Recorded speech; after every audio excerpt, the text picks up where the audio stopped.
আসসালামু আলাইকুম ওয়া রাহমাতুল্লাহি ওয়া বারাকাতুহু। আলহামদুলিল্লাহ, আজ আপনাদেরকে দুরূদ শরীফের একটি ফজিলত শোনাবো ইনশাআল্লাহ। যে ব্যক্তি সকাল সন্ধ্যায় 3 বার দুরূদ শরীফ পাঠ করবেন, তার সকাল যে ব্যক্তি 3 বার দুরূদ শরীফ পাঠ করবেন, সন্ধ্যা পর্যন্ত ফেরেশতারা নেকি লিখতেই থাকবেন।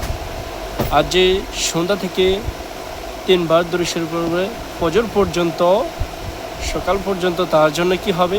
নেকি লিখতে থাকবে ফেরেশতারা ইনশাআল্লাহ তাআলা। সাল্লু আলাল হাবিব সাল্লাল্লাহু তাআলা আলা মুহাম্মদ সাল্লাল্লাহু তাআলা আলাইহি ওয়াসাল্লাম। আলহামদুলিল্লাহ, আমাদের মাঝে একটি রজনী আসতেছে, 12ই রবিউল আউয়াল, সেপ্টেম্বর মাসের 25-26 ইনশাআল্লাহ জাজাল দাওয়াতে ইসলামের ব্যবস্থাপনায় সারা বিশ্বেই জশ্নে জুলুস ও ঈদে মিলাদুন নবী সাল্লাল্লাহু আলাইহি সাল্লাম উদযাপন হতেছে। আহলে সুন্নতের শাখাধীন অনেক গাউসিয়া কমিটি, অনেক শাখা আছে আমাদের, তারাও করতেছে আলহামদুলিল্লাহ।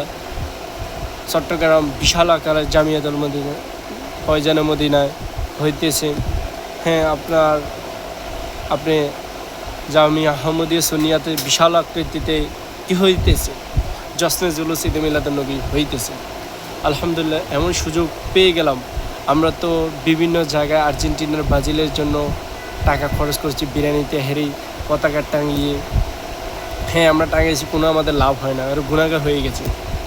তাই আপনাদেরকে আমি বলি, আপনারা এগুলোকে না সাপোর্ট করি। আমার রসুলের আগমনে যদি পতাকা লাগাইতে হয়, মাদানী পতাকা আছে, গাউসিয়া কমিটির পতাকা আছে, কালিমার পতাকা আছে, আপনি দয়া করে মেহের করে মাদানী পতাকার ভিতরে গাউসে পাকের আছে, আলা হজরতের আছে, আমার নবী রসুল আরবি মাক্কি মাদানী মুস্তাফা সাল্লাল্লাহু আলাইহি সাল্লামের নিশান আছে। তাই আমরা এই পতাকাগুলো কিনে ঘর সাজায়, বাড়ি সাজায়, দোকান সাজায়, ইত্যাদি সকল কিছু সাজাবো ইনশাআল্লাহ, সব পাইয়ে যাবেন। হ্যাঁ, রাসুলের আগমনের উসিলায় আমরা মানুষ গরিব দুঃখীকে আমরা খাওয়াবো, এটাও নাকি রাসুলের আগমন উসিলায় আমরা রোজা রাখবো, নফল রোজা। 1501 সাল চলতেছে, তো আমরা 16টা রোজা রাখবো। যারা পারে না ইনশাল্লাহ 6টা, 7টা, 2টা, 3টা, যেভাবে যে পারে না একটা রাখার চেষ্টা করি। রাসুলের আগমন বলে কথা, যার উসিলায় আমরা দুনিয়ার সকল কিছু পেয়েছি, সৃষ্টি হয়েছে, তার আগমনে যদি আমরা না খুশি হই, তাহলে কে খুশি হবে? হ্যাঁ, আপনাদেরকে অনেক মানুষ অনেক কথা বলবে, আপনারা তাদের কথায় কান দিবেন না। কেননা রাসুলের আগমন না হলে আমি হতাম না, যিনি আপনাকে এটার বিরুদ্ধে কথা বলছে তিনি হতো না, তিনিও জানেন না। আল্লাহ তাআলা তাদেরকে হেদায়েত নসিব দান করুক, আগে সকলের আগে আমাকে হেদায়েত নসিব দান করুক, আমিন। সকলকে হেদায়েত নসিব দান করুক, আমিন। হ্যাঁ, আল্লাহ তাআলা আমরা রাসূলের আগমনে গরিব দুঃখীকে খাওয়াবো, পানি খাওয়াবো, শরবত খাওয়াবো, এটা খাওয়াবো, অনেক খাবার আমরা খাওয়াবো গরিব দুঃখীকে নেকি কামানোর জন্য। রাসূলের আগমন উসিলাই করে ইনশাল্লাহ আমরা গাছ লাগাবো। হ্যাঁ, আমাদের দাওয়াত ইসলামের FGRF একটা আছে, ওখানে আপনি ঢুকলে পেয়ে যাবেন, পদা লাগান নেকি কামান, ধরক লাগান নেকি কামান, মানে ইংলিশ উর্দুতে বলা গাছ লাগান আপনি নেকি কামান। গাছ থেকে একটা সুরক্ষা আছে কি জানেন? গাছে আমাকে কি করছে, তারা অক্সিজেন দিচ্ছে, আর আমাকে দিয়ে অক্সিজেন দিয়ে সে বাঁচতেছে। সেই গাছ আবার আমার বিষাক্ত অক্সিজেন টেনে নিয়ে আমাকে মলিন, মানে কোনো জীবাণুমুক্ত অক্সিজেন দান করছে।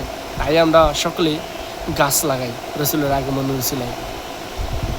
ইনশাল্লাহ আপনি গাছ লাগান। যার বিয়ে হচ্ছে না, গরিব দুঃখীর বিয়ের মধ্যে টাকার জন্য বিয়ে করাইতে পারছে না, করতেও পারছে না, আপনি সেই জায়গায় দান অনুদান দিয়ে সহযোগিতা করুন।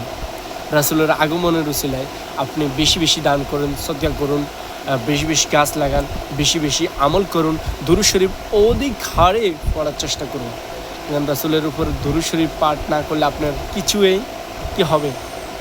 আসমান, রাসূল সাল্লাল্লাহু আলাইহি সাল্লাম বলেন আসমানের মধ্যখানে অবস্থা ঝুলন্ত থাকে। তো রাসূলের উপর যতক্ষণ দুরূদ শরীফ পাঠ করবেন না, ততক্ষণ আল্লাহর দরবারে পৌঁছাবেন না। তাই আমরা বেশি পরিমাণ দুরূদ শরীফ পাঠ করব ইনশাআল্লাহ জান। আর আমরা আর্জেন্টিনা ব্রাজিলের জন্য তো খাবার ফেলাচ্ছি। আপনি কয়টা রাত জেগে রেগে খেলা চেয়েছেন? হ্যাঁ, আপনার কোনো সওয়াব হয় না, আর গুনাহগার হয়ে গেছেন। তাই আপনাদেরকে আমি বলি, খেলা তো চেয়ে চেয়ে গেলেন, আর সুবে বাহারা দাওয়াত ইসলামীর সাথে করুন, আপনি পুরো রাত নেকিতে আপনার ভরপুর হয়ে যাবে, শুধু নেকি আর নেকি। হ্যাঁ, কোরআন তেলাওয়াত, হামনাত, জিকির আজকার, হ্যাঁ সুবে বাহারা, এমন আশিকানা রাসূলের সাথে মোলাকাত হচ্ছে। তো আপনারা সকলেই এই দাওয়াত ইসলামীর সাথে থাকুন, সঙ্গে থাকুন, হ্যাঁ দিনী মহলে থাকুন। আপনারা ইনশাআল্লাহ একদিন যে খারাপ রাস্তা থেকে আছেন, আপনি সরে আসে দাওয়াত ইসলামী চায়ের তলে এসে যান ইনশাআল্লাহ। হ্যাঁ, আমি বলবো আপনারা কেন দাওয়াত ইসলামী করবেন। দাওয়াত ইসলামিক হিংসা নয়, বিদ্বেষ নেই, কোনো রাজনৈতিক সংগঠন নয়। দাওয়াত ইসলামী অরাজনৈতিক সংগঠন। তাই আপনাদেরকে বলি, আসুন দাওয়াত ইসলামীর সঙ্গে দিই, আমরা সকলে মিলেমিশে দাওয়াত ইসলামের সাথে থাকি। আর আমরা যারা পারবো মাইক, জশ্ন জুলুসের জন্য মাইক, তাবারকের জন্য কিছু টাকা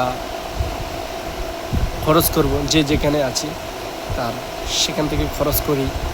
আপনারা আমাদের কমিটির লোক আছে, আহলে সুন্নাত ওয়াল জামাতের সকল ভান্ডারে আপনি জমা করতে পারেন। দাওয়াত ইসলামীকে দিতে হবে এমন তো কোনো কথা না। আপনি আহলে সুন্নাত ওয়াল জামাতের যে কোনো ফান্ডে আপনি জশ্ন জুলুস ও ঈদে মিলাদুন নবী সাল্লাল্লাহু আলাইহি ওয়াসাল্লামের জন্য জমা করতে পারেন ইনশাআল্লাহ। সাল্লাল্লাহু আলাইহি ওয়াসাল্লাম।